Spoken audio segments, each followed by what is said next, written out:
Benfica, és o maior, és a glória, és a história, és o verbo amar. Bem-vindos a mais um Benfica de quarentena. Desta feita, um episódio gravado, mas que com a mesma qualidade habitual. João Nuno, olá meu amigo, bem-vindo. Bem-vindo. Olá Sérgio, tudo bem? Está tudo bem? Tudo em ordem. Isso é que é Vamos preciso. lá. Ricardo, estás aí? Olá amigo. Estou, para já estou. O nosso convidado deste episódio, deste Benfica de quarentena, tem 3 campeonatos nacionais pelo nosso clube, 2 taças de Portugal e 2 supertaças. Adil, bem-vindo. Prazer enorme estar com vocês e fico lisonjeado pelo convite. Ora essa, o prazer é todo nosso. Ricardo, começando até já por ti, que treinador foi este do nosso clube? Olha, Dylan Amarante está para o futsal do Benfica como está, sei lá, em termos de revolução tecnológica, digamos, talvez como o Eriksen teve para o futebol, como já tivemos aqui as ex-glórias do futebol a falar disso. Ou seja, um treinador de uma escola diferente, que já estava em Portugal a trabalhar, o Benfica e que revolucionou as coisas, tanto que nós ouvimos isso aqui dos testemunhos do Zé Maria, do André Lima, quando estiveram aqui connosco. Ambos disseram a mesma coisa, não é? Pronto. Chegou e foi logo campeão. Depois, uma época mais complicada a seguir, já lá vamos também. Depois voltou a haver uma revolução na equipa e voltou a ganhar. Foram 3 anos e meio, ou quase um pouco mais, não chegou ao fim da 4ª época. E depois prosseguiu a carreira no Japão, no Nagoya, onde depois foi o Ricardinho, para quem se lembra, depois de ficar ser campeão europeu. Yeah. E pronto, está apresentado, assim, de maneira geral, João, o treinador Nilo Amarante. João, o Ricardo fala de um homem que revolucionou o futsal do Benfica, é isto? Nada, certíssimo, Sérgio. O soldado tem toda a razão. As famosas bolas paradas da Adil Amarante ainda hoje são recordadas com muito carinho por todos os benfiquistas e por todos os amantes da modalidade. Foi o treinador mais marcante ao nível de futsal coletivo que o Benfica teve. As épocas, principalmente 2, 3 épocas que ele teve, foi do melhor futsal que eu vi o Benfica jogar a nível coletivo, porque tinha muitas individualidades, mas o difícil era colocar aquelas individualidades em prol do coletivo, e o Adil conseguiu, e já vamos lá perceber como. Mas a primeira pergunta, já agora começava por fazer ao Adil. O Adil fez grandes trabalhos no Instituto e chega ao Benfica. Sentiu aquela chegada ao Benfica como natural? Estava à espera de um convite de um clube desta grandeza e tinha noção do Benfica quando lá chegou, do que era o Benfica quando lá chegou? Da grandeza do clube, com certeza. E nós, como profissionais, né, como em qualquer país, você quer trabalhar no topo.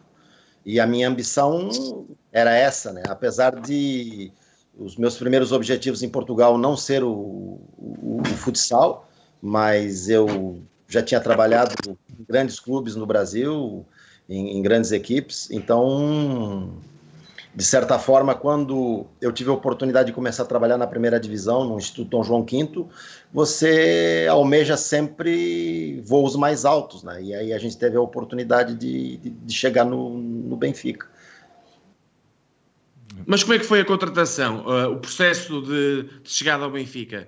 Como é que foi? Estava à espera daquilo naquele momento? Eu penso que foi uma coisa natural, porque nos primeiros anos do Instituto Dom João V, nós fizemos grandes épocas. E o Benfica foi atrás de 4, 5 jogadores do Instituto. E na altura eu não saí porque, de certa forma, as pessoas responsáveis pelo futsal do Benfica fizeram um acordo com o pessoal do Instituto Dom João V para que eu não saísse. Mas a questão da minha transferência para lá era uma questão de tempo, né? Então, no ano a seguir, isso acabou acontecendo. O Adil falava disso, das boas prestações do Instituto e depois Sporting Pombal. Eu lembro-me perfeitamente, na última época, já como Sporting Pombal, vão fazer um jogo como o Benfica ainda jogava em Loures, onde ganham 6-3 ou 6-4, e tudo com golos do Nino, do Ruizinho e do Rogério, que eram os jogadores que tinham saído do Instituto para o Benfica e voltado para o Instituto nessa altura. Eu lembro-me na altura se comentou na bancada que bom, se calhar devíamos ir lá buscar os jogadores de volta e já agora trazer o treinador, porque afinal precisamos. E a verdade é que pouco tempo, menos de um ano depois, as coisas se concretizaram, não é? Pronto. Perguntava, quando chega ao Benfica em 2004, o Benfica vem de uma época em que vai à final da UEFA Cup, com um plantel que acaba por sofrer ali baixas importantes. Se não estou em erro, sai o Arnaldo e sai o Chico e o Lucaian, dois brasileiros que só tinham 26 meses, mas que eram de idade superior. E o ataque ao mercado foi um bocadinho curto. Como é que se viveu essa situação? Sentiram que tinham um plantel para lutar pelos objetivos? Ou foi preciso trabalhar muito e depois esperar pelos ajustes do plantel mais tarde? Eu penso que nesse período, né, quando você vem de uma época menos conseguida, os próprios jogadores têm aquela ambição de dar a volta, né, de fazer melhor. E o plantel do Benfica, os jogadores nacionais do Benfica tinham muita qualidade, né? Depois acabou chegando o Pica-Pau, depois mais à frente, no período de dezembro, veio o Mike. E outro jogador que agora eu não estou a lembrar o nome. O Leandrinho, se não me engano. Leandrinho, isso. Que era um menino que era uma promessa no futsal brasileiro, mas que infelizmente depois teve um problema de lesão na fase decisiva aqui do campeonato e não conseguiu se impor. Mas quando eu cheguei, a ideia principal era, com a qualidade dos jogadores que tínhamos, implementar uma estrutura de trabalho, né? Organizar mais o futsal do clube e aproveitarmos o potencial que esses jogadores tinham. Nessa primeira pré-época ainda tivemos um revés terrível, que foi a fratura da perna do Ricardinho, só voltou a competir quase no final da época, mas no primeiro jogo, por incrível que pareça, né, já um derby de cara, né, nós conseguimos uma vitória expressiva, e ali eu tive a certeza de que iríamos fazer uma época muito forte, porque os jogadores estavam a assimilar aquilo que queríamos e estavam dedicados a conseguir aquilo que era reconquistar a hegemonia nacional, e conseguimos. Foi uma época memorável, né? André Lima em grande forma, disputa gol a gol com o Paulinho pela artilharia do campeonato, grandes jogos, e eu penso que foi uma época muito positiva. Lembras-te da tua estreia, Adil, nesse derby? Nesse 8-5 na Luz? Como é que foi logo? Foi dizer ali ao rival que estava aqui para mandar no campeonato? Eu penso que não fui eu que fez isso. Quem fez isso foram os jogadores, né? Porque nesse jogo mesmo nós estávamos com uma equipe bastante reduzida, com poucos jogadores à disposição, mas eles deram uma resposta incrível, né? Então foi um arranque de época que galvanizou para aquilo que conseguimos, né? Eu penso que, para minha estreia, né, você receber toda aquela energia daquele pavilhão que é especial, né? Isso é muito importante para qualquer treinador, para qualquer início de trabalho. Eu lembro que quando acabou o jogo, eu voltei para minha sala, eu estava embaixo do chuveiro e entra o Luiz Torres e eu estava, digamos assim, a extravasar as emoções, né? Eu estava a chorar lá embaixo do chuveiro e tentando assimilar o que estava acontecendo, né? Mas acho que foi muito positivo. Mas olha, se bem te lembras, o Benfica depois ganha aí mais um jogo ou dois, mas depois vai jogar ao Freixeiro e perde largo.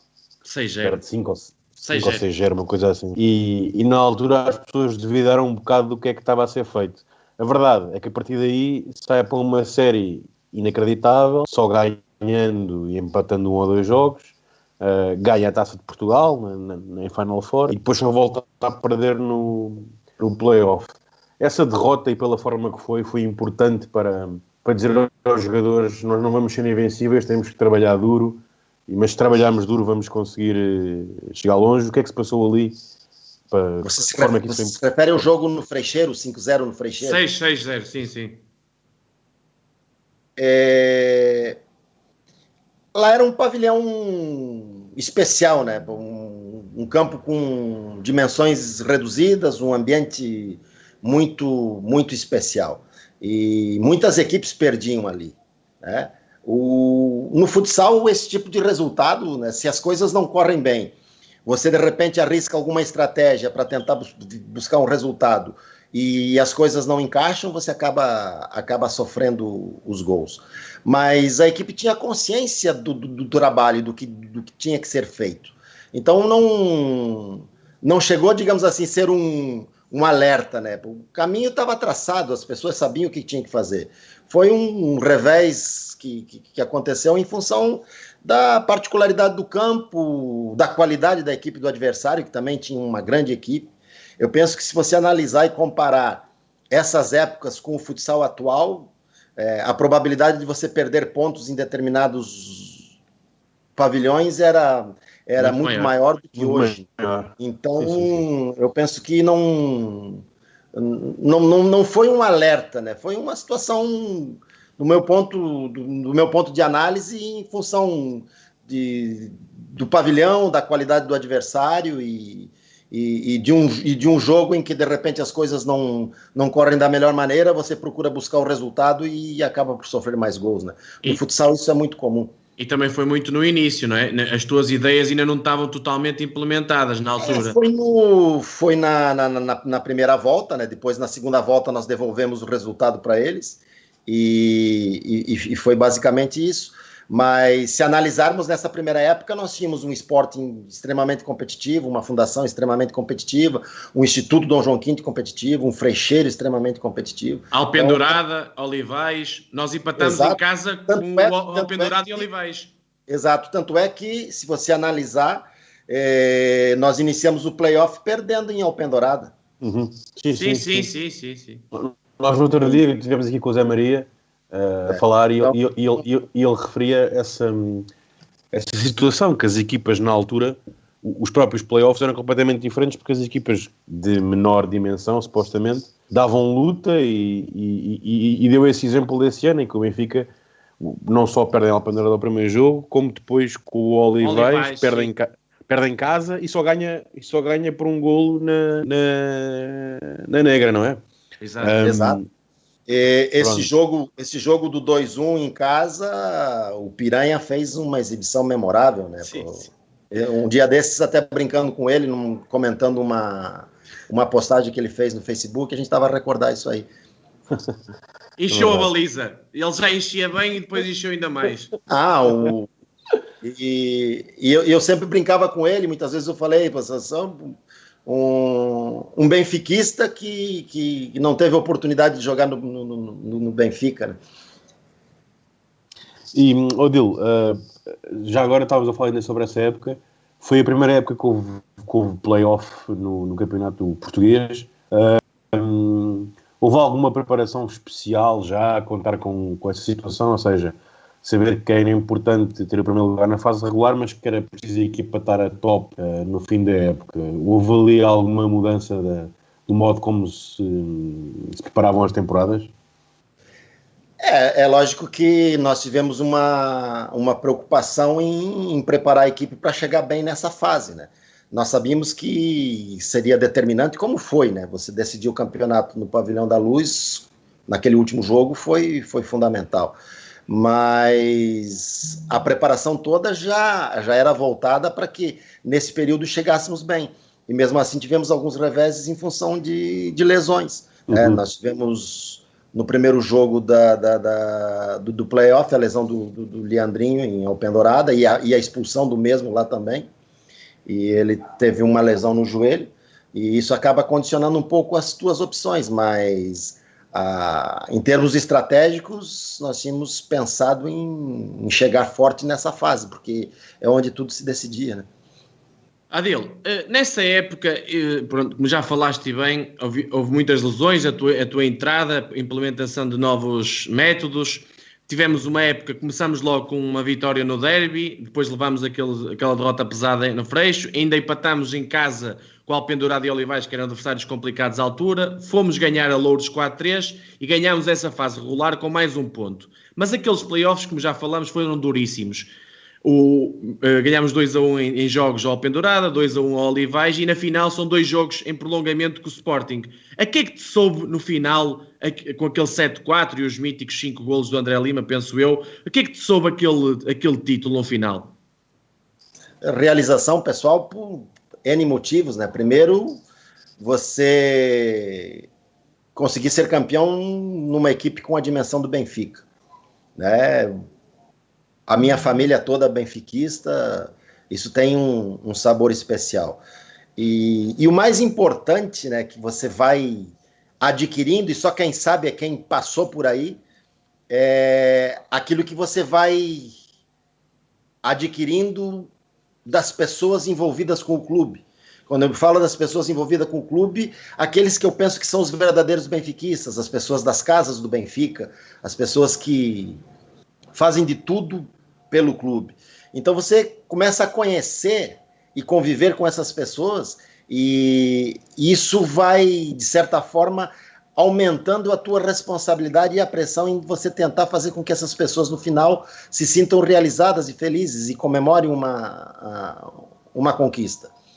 E eu lembro que na festa de comemoração do título, ainda no Pavilhão da Luz, a gente, junto com algumas pessoas das claques, então é uma sensação inexplicável, né? Pô, é só quem trabalhou no Benfica, quem foi campeão no Benfica, que consegue descrever esse tipo de situação.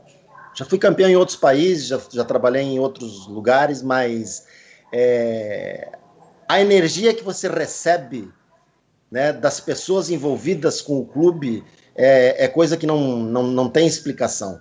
A identificação que eu tenho, por exemplo, com as pessoas das casas do Benfica, existem algumas casas que marcam mais do que outras, né, pelo próprio apoio, pelas próprias oportunidades que você tem de conhecer mais de perto essas pessoas, e isso faz com que seja uma sensação inexplicável, né? E você chegar a uma final, diante do maior rival, vencer o jogo da forma como foi, com o Pavilhão da Luz completamente lotado, né? Isso é uma sensação incrível, né? Eu penso que é só aí que você sente isso. E há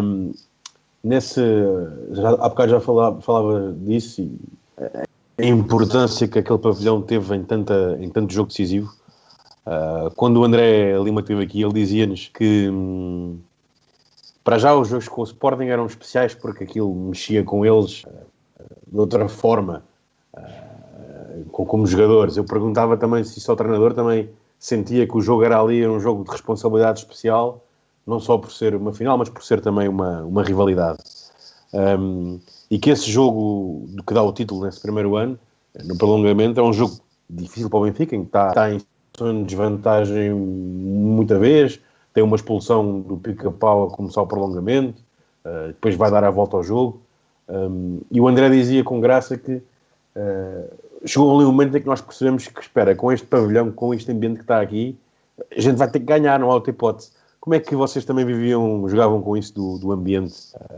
Às vezes também era difícil para tentar concentrar os jogadores, ou era mais um fator motivador? Eu penso que seja um fator motivador. A única questão que você tem que levar em consideração é você não deixar a emoção ultrapassar a razão, né? Porque nós sabemos que tem muitas pessoas a nos empurrarem, nós sabemos que temos responsabilidade em fazer com que essas pessoas saiam dali felizes, nós sabemos que temos uma responsabilidade em fazer com que esse clube consiga os objetivos.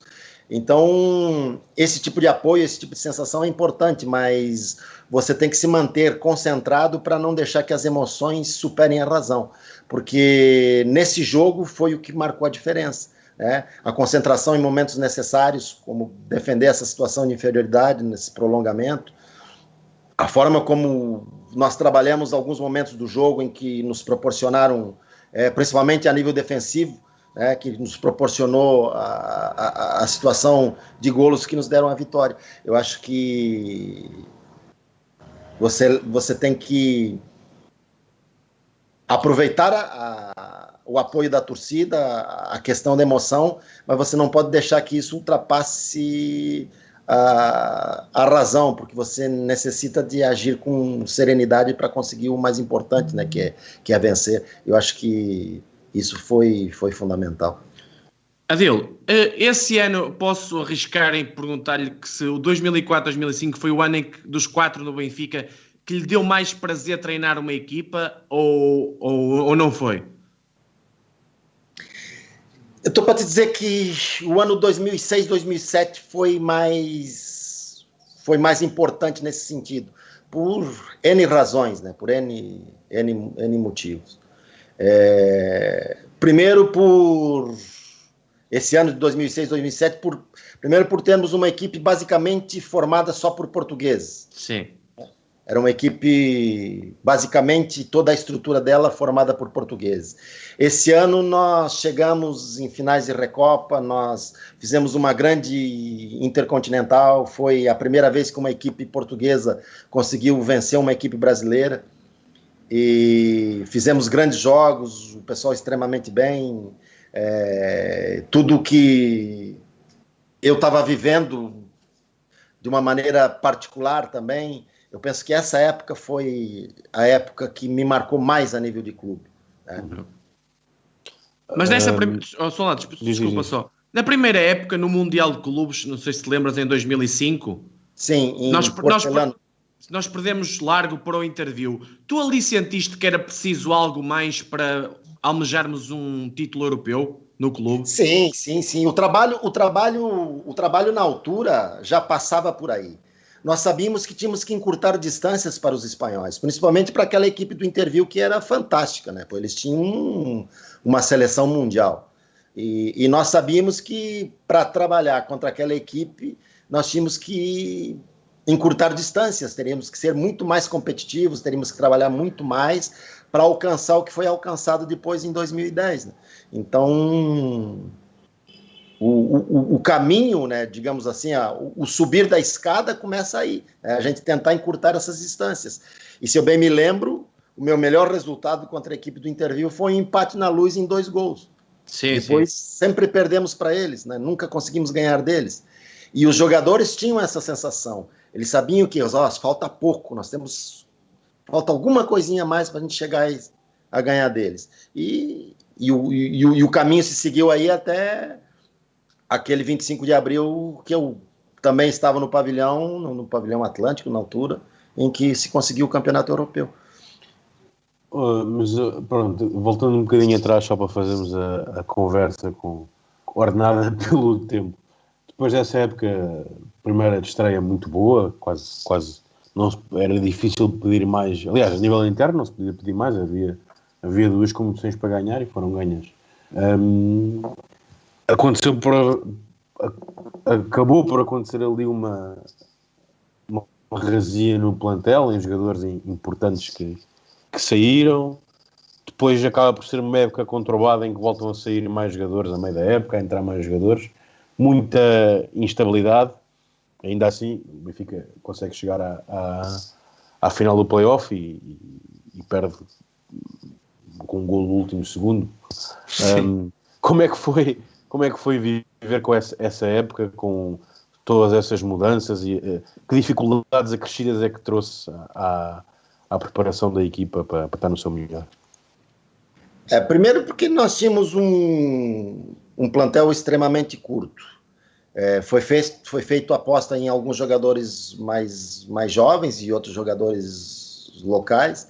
Depois esperou-se pelo mercado para trazer jogadores estrangeiros e foi uma época de muitas adaptações, né? Nós iniciamos mal, perdemos o período de preparação. O período de preparação também foi muito conturbado, né? Porque nós acabamos indo para estágios onde tinha jogos e competições, você não conseguia trabalhar, torneios, e aí nós chegamos naquela supertaça, perdemos para o Boa Vista. A competição toda foi bastante irregular, foi uma época muito irregular. No Pavilhão da Luz, na fase de classificação do grupo da UEFA, também não conseguimos se impor.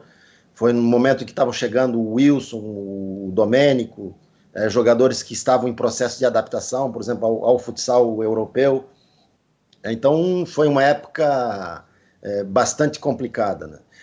Quando chegamos no final dela, no período dos playoffs, a equipe já estava um pouquinho mais estruturada, mas mesmo assim, em muitos momentos, nós tínhamos que jogar, por exemplo, com o André Lima como fixo. Né? Isso é uma coisa surreal, né? Então foi uma época muito estranha, né? Muito diferente daquilo que nós tínhamos pensado e planeado. Mas mesmo assim, nos jogos com o Sporting, a gente conseguiu discutir os resultados até o final, e eu brinco com o Gonçalo até hoje que ele achou um gol, que a bola bateu na cabeça dele no último jogo. E já com o contrato assinado. Exato.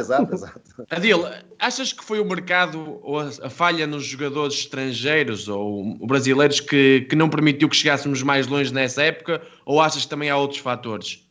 Não, eu acho que a principal razão foi a saída dos portugueses. Pois. Entendeu? Okay. Foi a saída dos portugueses. Eu, em todo lugar que eu passo, aqui também, no Japão, a gente fala.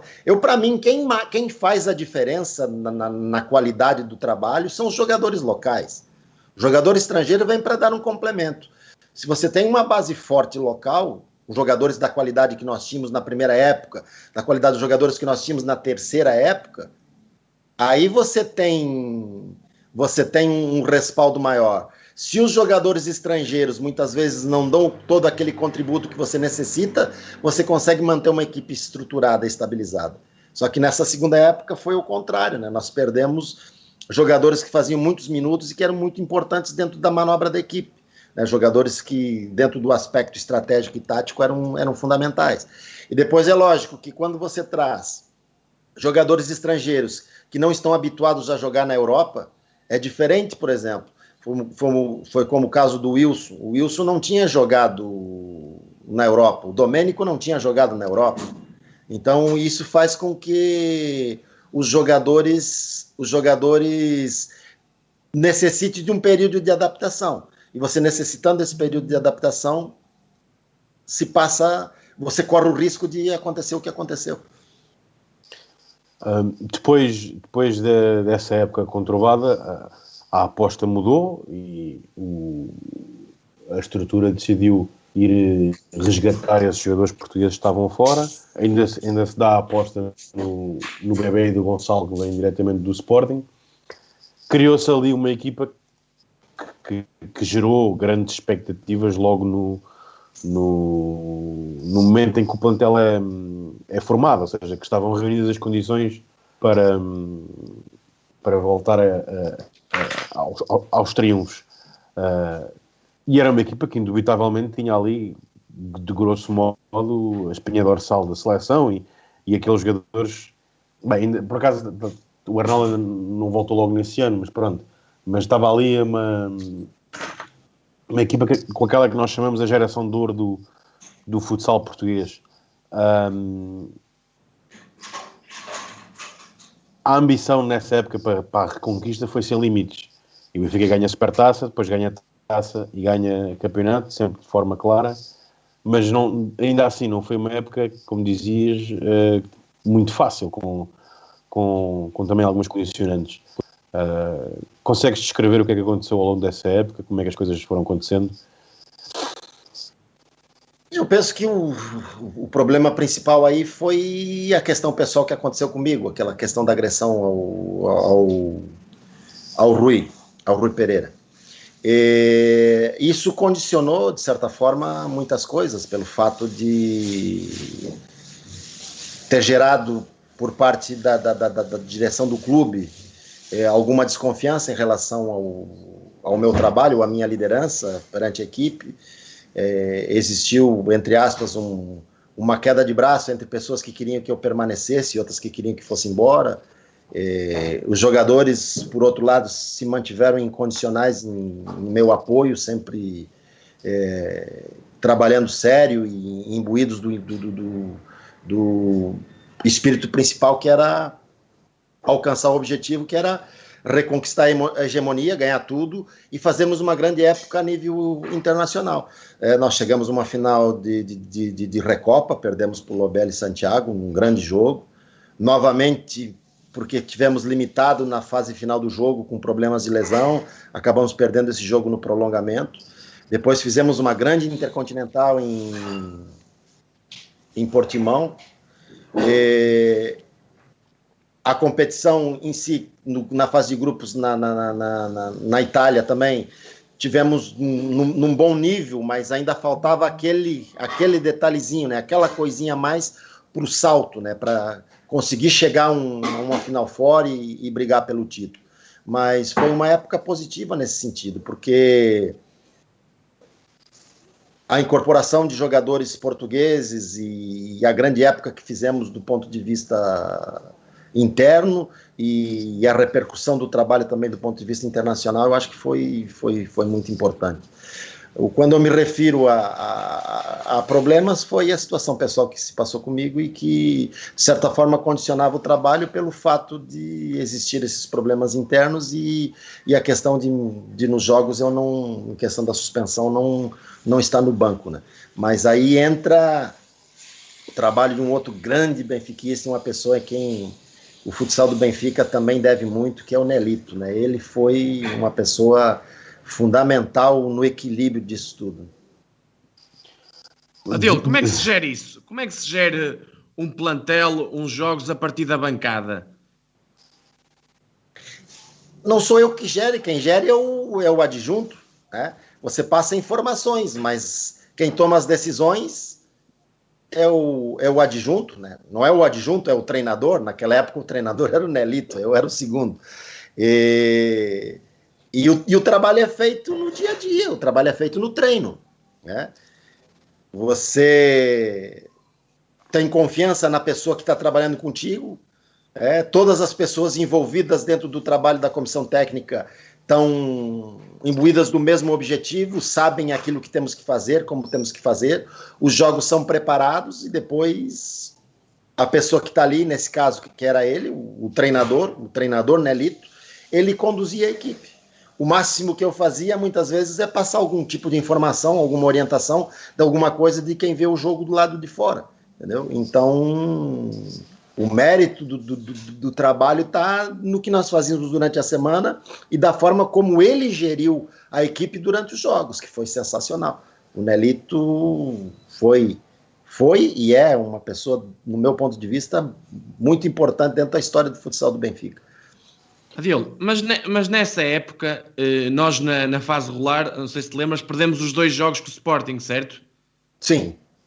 Foi surpreendente naquela altura, porque o Sporting acaba até na fase regular em terceiro, creio, ou quarto, entre o Freixeiro e a Fundação. Foi surpreendente perder com o Sporting. Em terceiro porque foi à final connosco. Pronto, exato. Em terceiro, porque foi surpreendente naquela altura perder os 2 jogos com o Sporting, quer na Luz, quer em Loures.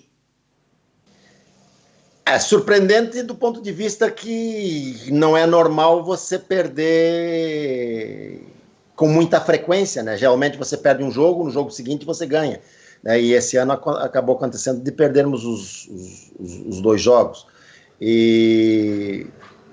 Mas é uma coisa muito interessante, né? Porque se você for analisar, os derbys são jogos especiais, né? Por tudo que envolve o jogo. E se analisarmos, por exemplo, no primeiro ano nós tínhamos uma grande equipe e os jogos foram extremamente equilibrados.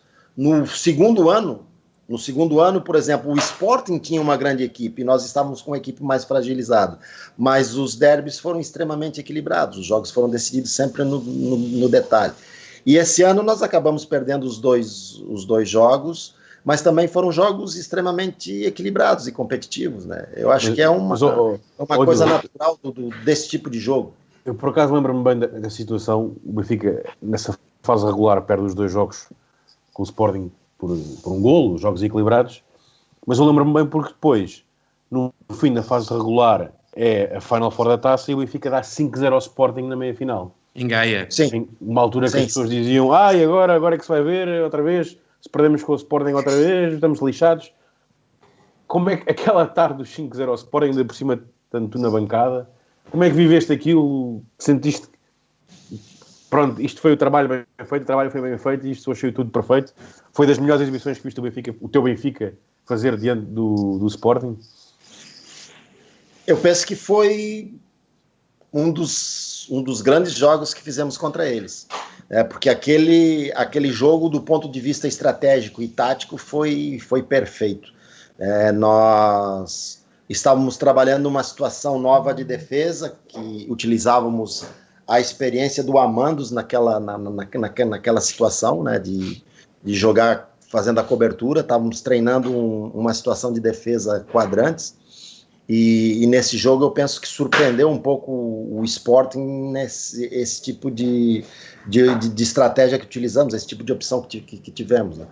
E depois tem aquilo, né? Aquele jogo que tudo dá certo, né? As coisas engrenam e é como eu citava o jogo aquele do Freixeiro, né?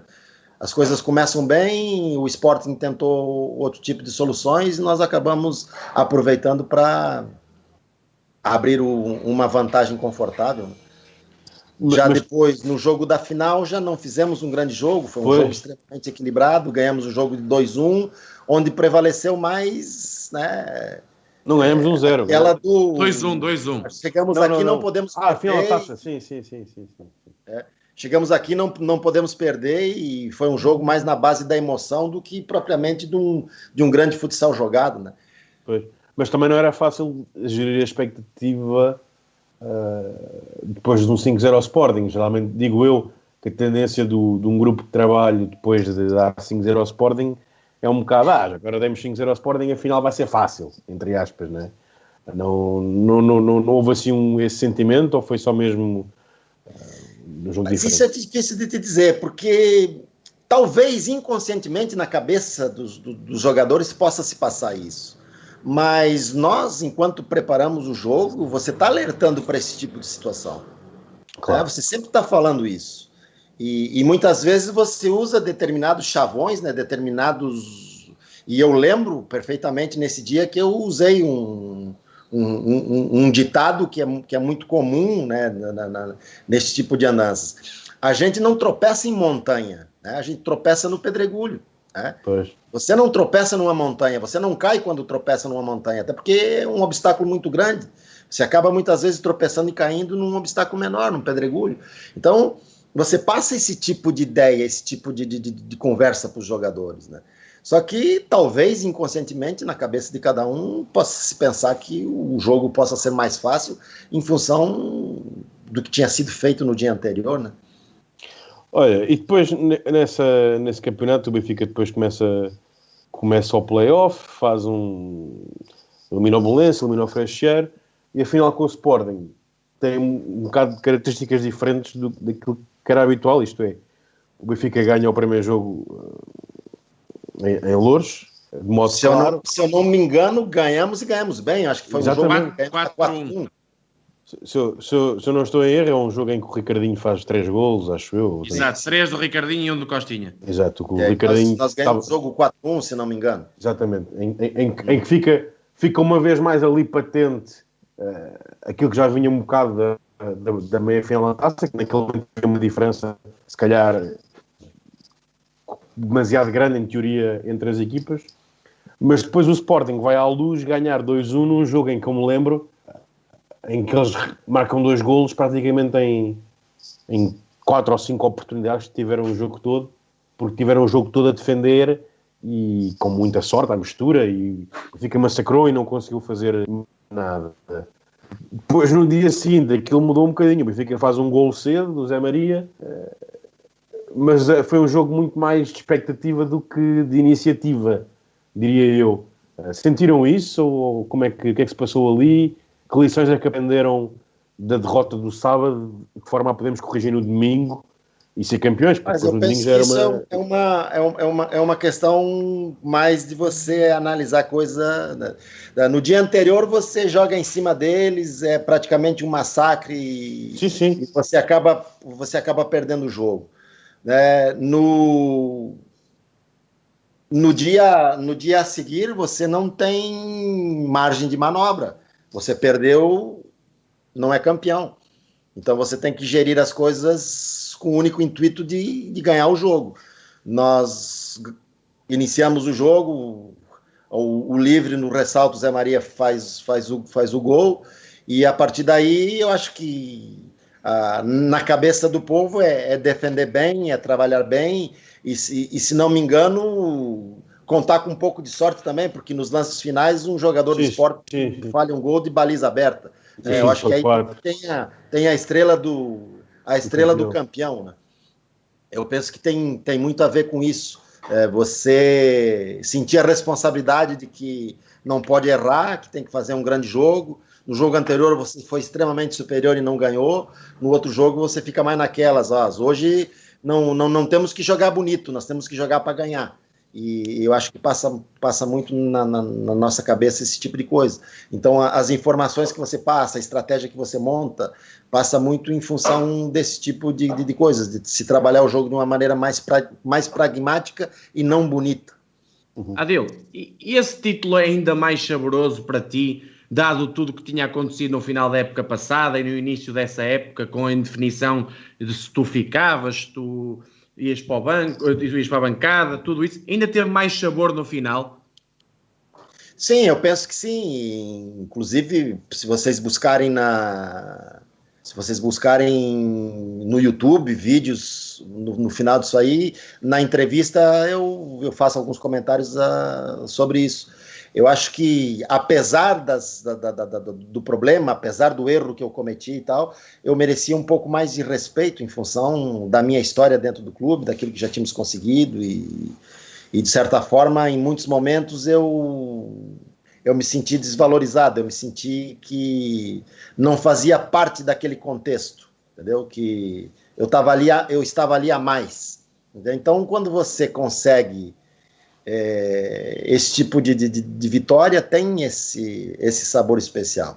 Principalmente porque você lembra de muitas pessoas que te apoiavam, como é o caso que eu já citei, né, de pessoas de casas do Benfica, de pessoas da claque que convivem às vezes contigo no dia a dia ali no percurso do estacionamento ao Pavilhão da Luz, ou que assistem um treino e conversam contigo, aquelas pessoas que muitas vezes estavam diariamente no pavilhão assistindo aquilo que nós fazíamos, sabiam da nossa dedicação pelo trabalho, sabiam do nosso empenho em dar o nosso melhor pelo clube. Então, quando você lembra essas coisas todas, do apoio dessas pessoas, da convivência que você tem com esses grandes benfiquistas, para mim, esses são os grandes benfiquistas. Não são aqueles que muitas vezes vão a fazer número num jogo de futebol, encher o Estádio da Luz com 60 e tantas mil pessoas, mas que vão ali só no jogo. Né? Para mim, os verdadeiros benfiquistas são aqueles que vivem o dia a dia da nossa história, das modalidades, daquilo que se passa dentro do clube. Então, quando você lembra desse tipo de situação, numa final como aquela, do jeito que aconteceu, esse filme todo te passa pela cabeça. Então, acho que tem um sabor especial, né? E eu, em relação a isso, é como eu me sentia na altura.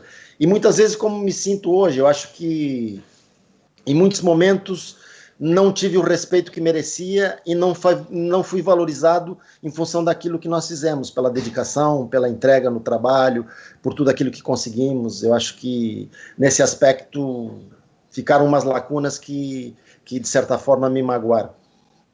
Olha, e por falar nisso, avançando já para a época seguinte, que é a tua última e acabas por sair em março.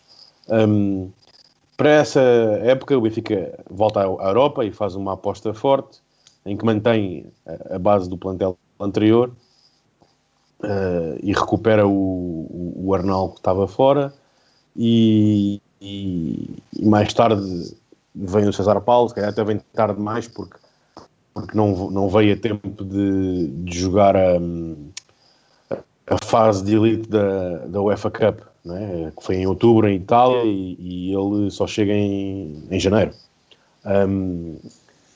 Começava por aí. Se achas que se ele tivesse vindo no início da época, porque é um jogador que acabou por mudar o futsal do Benfica por completo, porque o Benfica tinha falta de um pivô a sério, como ele era há muito tempo. Primeiro, essa sensação, se achavas que se ele tivesse chegado mais cedo, que teria sido possível mais longe na UEFA Cup nesse ano. É quase que com certeza absoluta, né? Porque nós poderíamos variar a maneira de jogar da equipe. E se eu não me engano, o César chegou em janeiro. Sim. Entendeu? Final de janeiro. Final de janeiro. Eu estreiei no fundão. Trabalhei muito pouco tempo com ele, mas já conhecia o jogador e sabia do potencial dele. Foi uma pena não ter seguido em frente, né? Porque eu acho que conseguiríamos grandes coisas juntos. Até porque eu gosto muito de trabalhar também com um pivô de referência.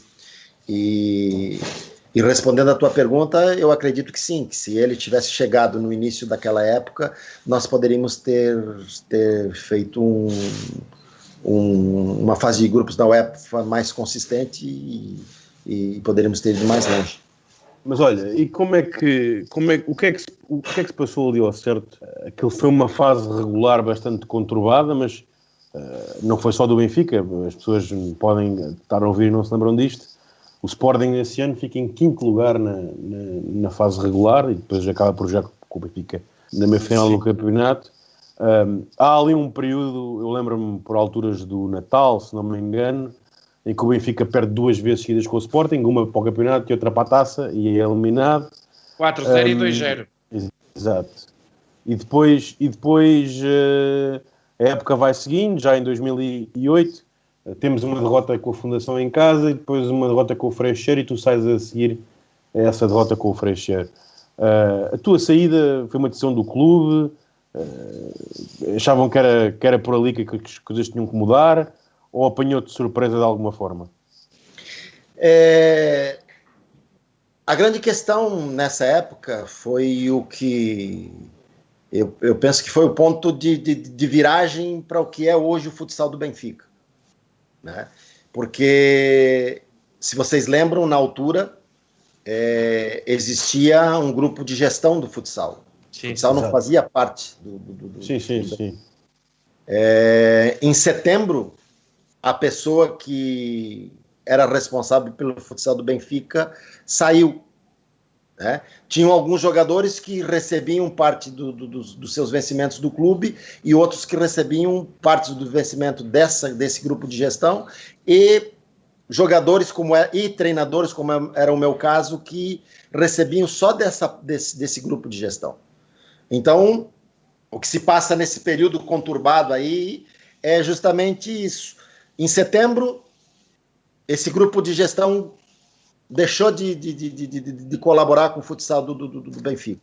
Os jogadores e comissão técnica ficaram à deriva até dezembro, quando o Benfica, através de reuniões que foram efetuadas, resolve de assumir o futsal, renegociar contratos e trabalhar em todo esse processo.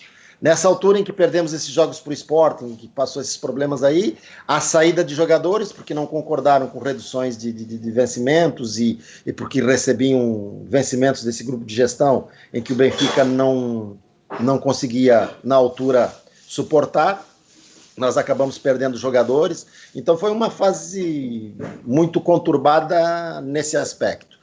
E o desenrolar dessa época em frente foi muito em função disso aí, né? Foi muito cheio de altos e baixos em função desse tipo de problemas. Depois, os contratos feitos em dezembro eram somente até julho. Sim. Aí existia aquelas conversas sobre renovação de contrato, existia sempre aquela indecisão se as pessoas ficariam ou não, que tipo de condições o clube ia oferecer. Então foi um ano muito, muito conturbado e atípico nesse sentido. Né? E a minha questão acabou passando por aí também, em função dos resultados não serem interessantes. Nós tínhamos entrado em negociação com o Benfica para saber ou não da minha continuidade. Quando eu fiz o contrato provisório até julho, foi com redução de vencimentos. Um pouco antes da minha saída, tínhamos conversado novamente com o clube, né, saber se eles tinham interesse na minha continuidade ou não. E aí a proposta que foi feita nesse sentido era de que os vencimentos seriam inferiores ainda àquilo que eu estava recebendo naquele momento. Aconteceu uma derrota no Freixeiro. Sim. Aconteceu uma derrota no Freixeiro. Na volta disso, conversamos com o pessoal da direção. Eles me perguntaram se eu continuaria no clube ou não. Aí eu falei para eles, de acordo com essa proposta que vocês me fizeram, com essa redução de vencimentos, para mim não dá. Eu não consigo alcançar a minha estrutura familiar com esse tipo de vencimento, com essa proposta. Eu continuo até o final da época e depois vocês buscam um treinador. Mas naquele dia mesmo eles resolveram de me chamar para uma conversa e dizer que, de repente, o melhor momento era dar uma sacudida no grupo e mudar o treinador naquela altura, porque como eu não ia continuar, eles acharam melhor não esperar o final da época, que eu saísse naquele momento. Mas sentiste então que foi um bocadinho aquela estratégia de a corda já partiu por todos os problemas que houve, temos que arranjar aqui uma solução que cabe no grupo e a solução vai ser mudar o treinador? Pelo menos foi o que as pessoas que faziam parte na direção do futsal naquela altura me comunicaram, né? Me falaram. Agora, eu particularmente penso que as coisas não eram por aí. Inclusive, se você conversar, se vocês conversarem com os jogadores, isso que eu ia dizer. Os jogadores todos eram contra a minha saída. E inclusive eu recebi da parte deles diversas manifestações nesse sentido, mas como as pessoas responsáveis pelo clube acharam que isso era o melhor, né, eu simplesmente, como funcionário do clube, acatei a decisão e segui minha vida profissional. Mas não saíste com mágoa? Não sentiste que foi uma precipitação daquilo que era o teu trabalho no Benfica? Que tinhas mais para dar ainda? Dessa situação não, porque eu penso que é uma situação natural, né? Se as pessoas que dirigem têm que tomar decisões, se elas pensam que de repente essa é a melhor solução, tudo bem, esse não era o problema. A mágoa que eu me refiro foi a essa situação, por exemplo, de questão de respeito, de questão de valorização, claro. No momento mais difícil que eu passei dentro do clube, em que em muitos momentos eu não tive esse apoio e essa manifestação de carinho, com exceção daqueles grandes benfiquistas que são as pessoas da bancada, da parte da direção do clube. Nesse sentido eu nunca senti esse tipo de apoio. Então a minha mágoa em relação ao clube é mais em relação a isso. A situação da minha saída eu encaro como natural na nossa profissão, né? Se a direção pensa que o melhor caminho para resolver os problemas é a mudança do treinador, as coisas passam por aí. Então, nesse sentido, eu não tenho nenhuma queixa, não tenho mágoa. Adil, e sentes que faltou o título europeu na tua carreira no Benfica? Sentes que foi só isso que faltou? Com certeza, eu acho que essa foi a grande lacuna, mas por outro lado eu penso que foi o alavancar, digamos assim, foi o estruturar o futsal do clube para o que eles conseguiram em 2010. Olha, e sentes que revolucionaste o futsal português naquela altura? Porque aquelas substituições volantes, as bolas paradas, mexeram muito com o futsal naquela altura. Foram surpreendentes para toda a gente, para os adeptos, mesmo para alguns adversários. Sentes que mudaste ali o futsal português? Se formos analisarmos em cima somente desses aspectos, do ponto de vista estratégico e tático, em algumas situações. Mas eu penso que a grande mudança dentro do futsal foi o que conseguimos fazer no Benfica, a nível de treinamento, a nível de mudança de metodologia de treinamento. Porque o futsal português, na altura, já tinha grandes escolas. Se você analisar a escola do Lourissal, a escola do Instituto Dom João V, você vê hoje, por exemplo, os treinadores que estão aí, né, em evidência no país, todos saíram aí dessa escola.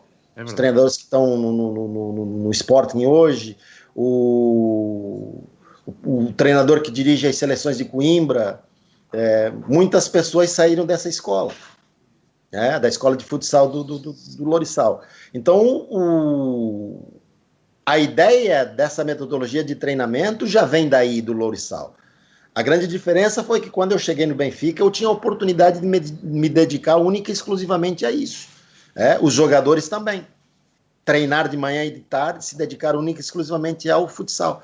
Eu penso que se você conversar com os jogadores, a grande diferença está aí.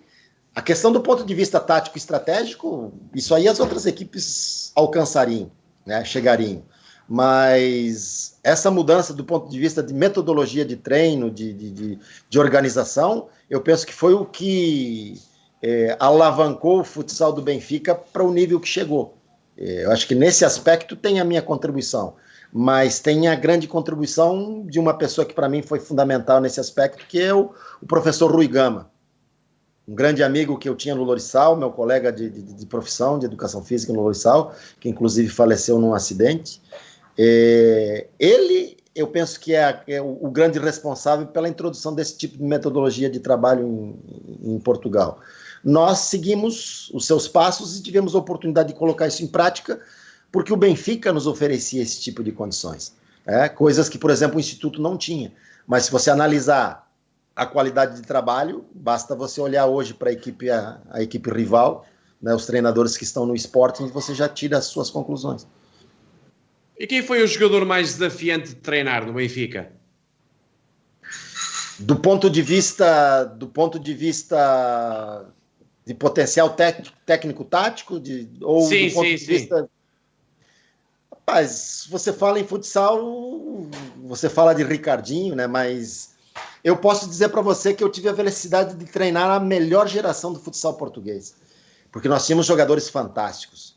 Então, a partir do momento em que nós começamos a introduzir o trabalho, que os jogadores começaram a assimilar aquilo, eles queriam mais, eles queriam o próximo passo, né?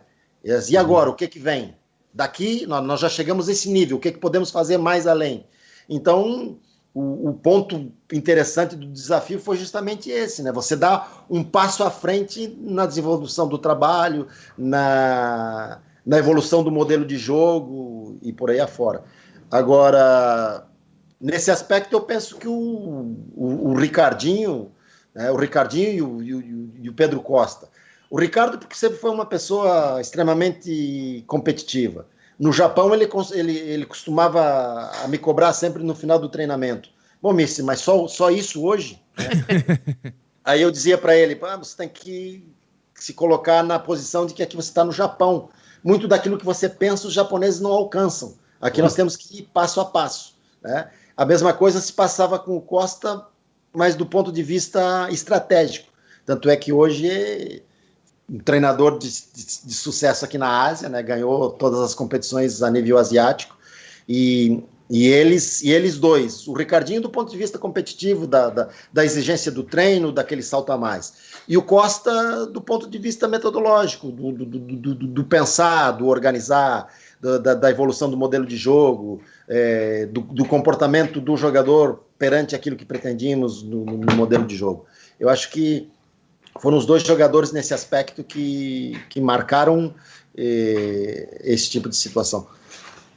Olha, Adil, nas conversas que a gente tem tido aqui, já tivemos aqui o César Paulo, o Zé Maria e o André Lima, e com todos eles falámos de uma questão e as respostas foram semelhantes, mas eu também queria ouvir um bocado de opinião, que é, como é que tu, apesar de tu estás em Portugal, sei que acompanhas o futsal português, tiveste aqui uma passagem há uns anos, uma breve passagem pelo Fundão, como é que tu vês esta mudança do paradigma do futsal, em que o jogo deixou, de uma forma geral, de ser mais imprevisível, mais ataque contra ataque, que era aquele lema da Federação e tudo, para ser uma coisa mais estratégica, com menos improviso, com muito pouco espaço para a liberdade individual do jogador poder decidir. O jogo tornou-se um bocadinho mais secante para quem assiste. O que é que achas? O que é que contribuiu para esse fator? Se concordas com essa decisão? E como é que, com as tuas ideias, como é que tu vês essas mudanças ao longo dos anos? Eu penso que o grande problema do futsal português não está em função da evolução do jogo em cima desse aspecto. Para mim, o problema do futsal português está na qualidade das outras equipes, entendeu? No nível competitivo da competição. Se você pega, por exemplo, hoje Sport e Benfica, existe um fosso enorme do primeiro e segundo lugar para os restantes. Coisas que naqueles anos que estava por aí não aconteciam. Entendeu? Então eu penso que a grande diferença está aí, né? No nível das duas principais equipes para as restantes. Isso faz com que, de repente, o campeonato, os jogos sejam vistos somente entre duas equipes. E isso faz com que, muitas vezes, a evolução do ponto de vista técnico-tático não aconteça em função da qualidade dos outros. Eu acho que essa é a grande razão. Meninos, estamos a chegar aqui à final da nossa hora. Deixa-me só... vai, Ricardo. Deixa-me só fazer uma contra-pergunta. Que é, mas não achas que falta alguma coisa em termos de base de trabalho a esses clubes mais pequenos, para conseguirem fazer mais com aquilo que têm? Isto porquê? Porque eu digo isto porque, repara, nessa altura que tu dizias e que tu tiveste no Benfica, as outras equipas davam muito mais luta, mas inclusivamente tínhamos equipas, o Benfica e o Sporting eram profissionais, mais a Fundação e o Freixeiro, mais ou menos, mas depois tínhamos equipas que eram amadoras, mas bem organizadas, com jogadores com talento e que criavam dificuldades. E hoje em dia tu não consegues ver isso. Os jogadores, tu olhas para o futuro do futsal português e começas a perguntar por jogadores portugueses que possam surgir aí com qualidade. A coisa é um bocadinho negra. Será que era o facto daquilo ter sido tudo uma geração de ouro, digamos?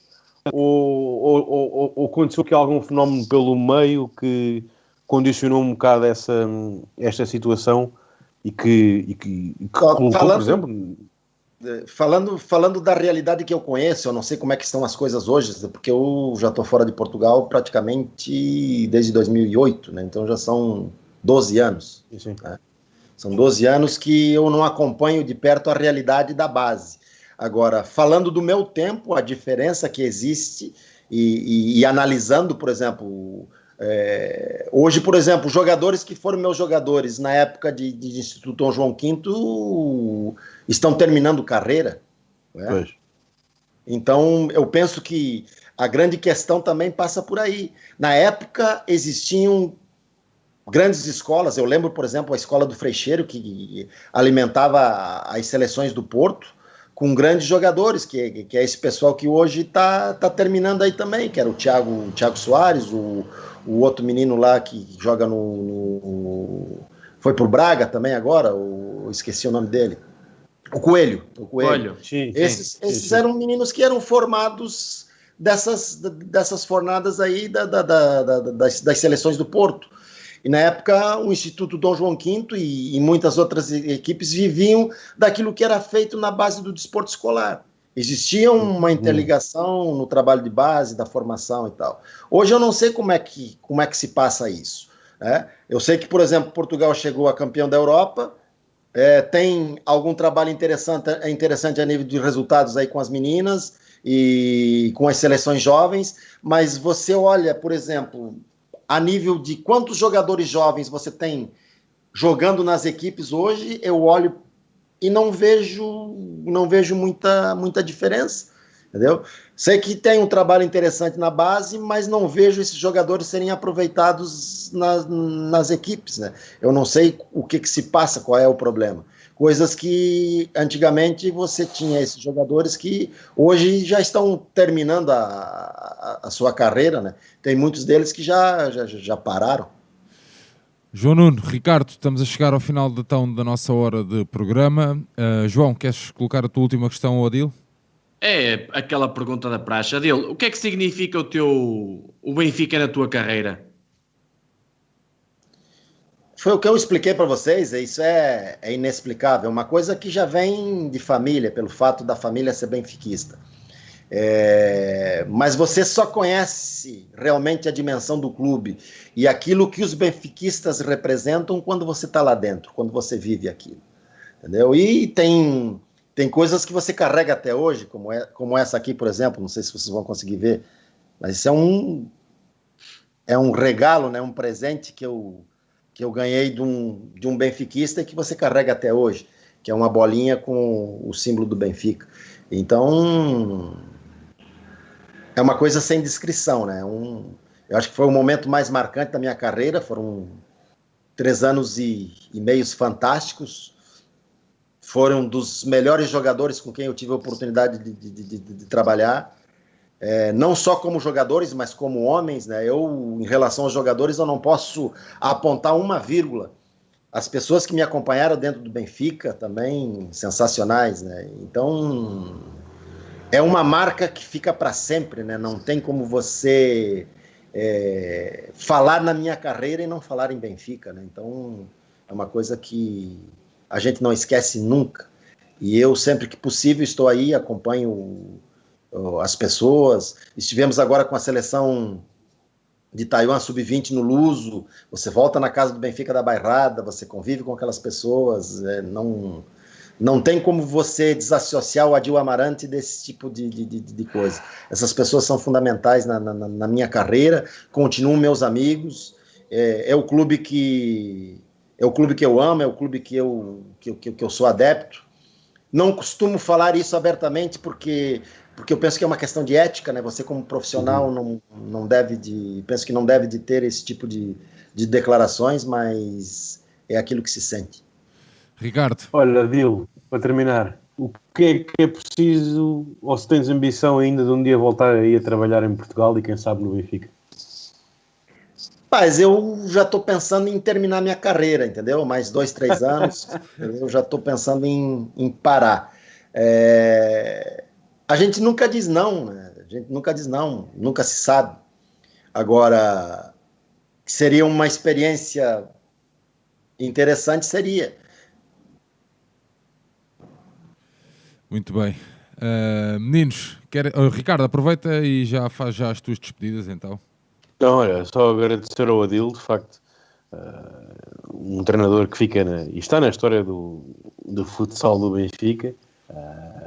E lembro-me, foi bom recordar essas histórias e esclarecer aqui também algumas situações para as pessoas que acompanham há mais tempo perceberem, porque eu sempre me lembro de dizer que as pessoas também não davam o devido valor, não só àquela geração de ouro de jogadores que o Benfica teve, como de facto ao treinador que teve na altura, e a verdade é que o tempo deu-me razão, porque ainda está para chegar um treinador ao Benfica em futsal que consiga, numa passagem de 3 anos e meio, ficar ligado a 3 campeões nacionais e 2 taças de Portugal. Portanto, já passaram 12 anos e ainda ninguém se aproximou, por isso cá estamos para ver se alguém algum dia conseguirá chegar a esse patamar.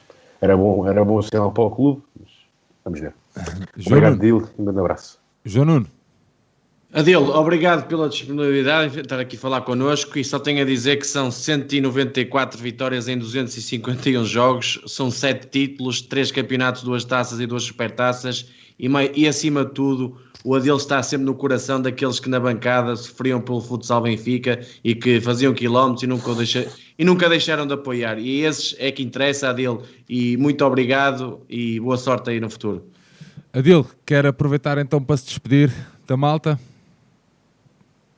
Com certeza, olha, agradecer a oportunidade, para mim é sempre importante estar com vocês, com os verdadeiros benfiquistas. E sempre que vocês quiserem, sempre que vocês precisarem, para vocês, para o meu clube do coração, eu estou sempre à disposição. Muito obrigado por esse convite, muito obrigado por essa oportunidade e sucesso. E continuamos em frente. É isso. Adil, muito obrigado pela sua disponibilidade. João, Ricardo, mais uma excelente hora, onde se falou muito de futsal e muito de Benfica. Nós voltamos amanhã com mais duas conversas. Às 9 horas, então, teremos o Luís Ferreira. É isso, João Nuno? Exato. E às 5 horas teremos, então, o Tiago Pereira, nosso ex-atleta de handball. Um abraço a todos, obrigado por nos terem acompanhado e até à próxima. Viva o Benfica! Viva o Benfica!